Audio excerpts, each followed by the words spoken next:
मैं Ashok Sahni foundation old age home से अपनी तीसरी कहानी भगवान की अदालत पेश कर रहा हूँ। सुनिए और आनंद लीजिए। God bless you. नमस्कार श्रोताओं, आज के इस पॉडकास्ट में हम लेकर आए हैं एक नई कहानी जो आपको स्वयं सोचने पर मजबूर कर देगी। कई बार इंसान सोचता कुछ और है और होता कुछ और ही है, और जहाँ पर कोई चालाकी काम नहीं आती, जहाँ पर कोई भी दरख्वास्त काम नहीं आती, जहाँ पर सिर्फ जो फैसले होते हैं वो आपके कर्म स्वरूप होते हैं। तो आज हम बात करने वाले हैं न्यायमूर्ति रंगनाथ मिश्रा जी के बारे में। कई साल पहले की बात है जब न्यायमूर्ति रंगनाथ मिश्रा भारत के सर्वोच्च न्यायालय के प्रमुख न्यायाधीश थे, यानी कि मुख्य न्यायाधीश थे। उन्हें उड़ीसा के पुरी के लॉ कॉलेज में मुख्य अतिथि के रूप में आमंत्रित किया गया। उस दिन कॉलेज के कार्यक्रम में जाने से पहले वो भगवान जगन्नाथ के दर्शन के लिए पुरी के जगन्नाथ मंदिर चले गए। लौटते समय उन्होंने सुना कि कोई उन्हें उनके नाम से, यानी कि रंगनाथ बाबू कहकर कई बार पुकार रहा था। उन्हें आश्चर्य हुआ कि मंदिर के प्रवेश द्वार के पास से इतनी जोर से कोई उन्हें कैसे बुला सकता है, वो भी इस तरह।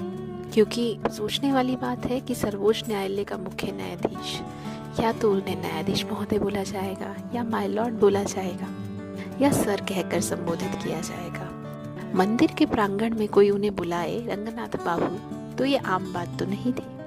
वो कंफ्यूज हो गए, यानी कि असमंजस में पड़ गए। ये असमंजस में उन्होंने पीछे मुड़कर देखा। वहाँ उन्हें एक भिखारी दिखाई दिया।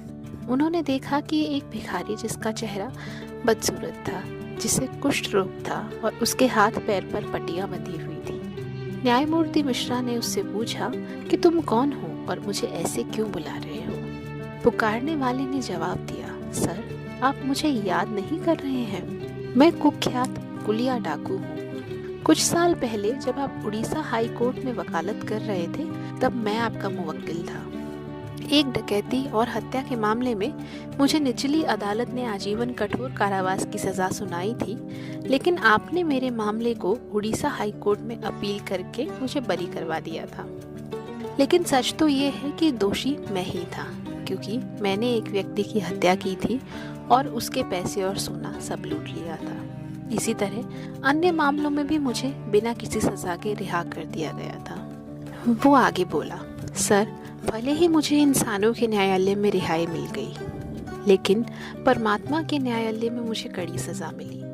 मेरे पूरे शरीर में कुष्ठ रोग हो गया और अंततः मेरे अंग समाप्त हो गए। मेरे परिवार, मेरे रिश्तेदारों ने मुझे नफरत से देखा और मुझे गांव से बाहर निकाल दिया। इसलिए अब मैं सड़क पर रेंगता हूँ और भीख मांगकर अपना पेट भरता हूँ। कभी कभार मंदिर के द्वार के पास कोई खाना दे देता है, नहीं तो भूखा ही रह जाता हूँ और इसी को अपनी किस्मत मान लेता हूँ।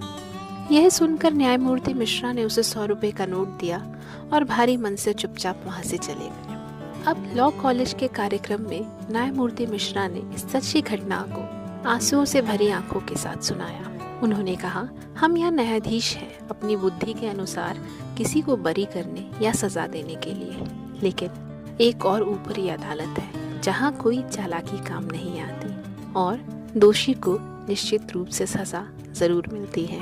कहते हैं ना, भगवान के घर देर है अंधेर नहीं। हम आशा करते हैं कि ये कहानी आज के संदर्भ में सभी पर लागू भी होती है। हमें कर्म करते समय लगता है कि हमें कोई देख नहीं रहा, हमें बचाया जा सकता है, और हम अपने आसपास ऐसा देखते भी हैं। गुनहगार को बचाने के लिए घर वाले, परिवार वाले, चाहने वाले किसी भी हद तक जाते हैं, लेकिन आप उनको मनुष्यों की अदालत, यानी कि इंसानों की अदालत में, लॉ एंड ऑर्डर में तो बचा लेंगे, क्या आप भगवान की अदालत में उन्हें बरी करवा पाएंगे? स्वयं विचार कीजिए। हमने कहा था ना, इस कहानी के अंत में हम आपको बोलेंगे कि स्वयं विचार कीजिए, तो स्वयं विचार कीजिए। ये कहानी थी कहानी नंबर 3, और जल्द ही हम आपको मिलवाएंगे अपनी नई कहानी में नए किरदारों के साथ। तब तक सुनते रहिए। हमें सुनने के लिए, इस पॉडकास्ट को लाइक करने के लिए आपका बहुत बहुत धन्यवाद। नमस्कार।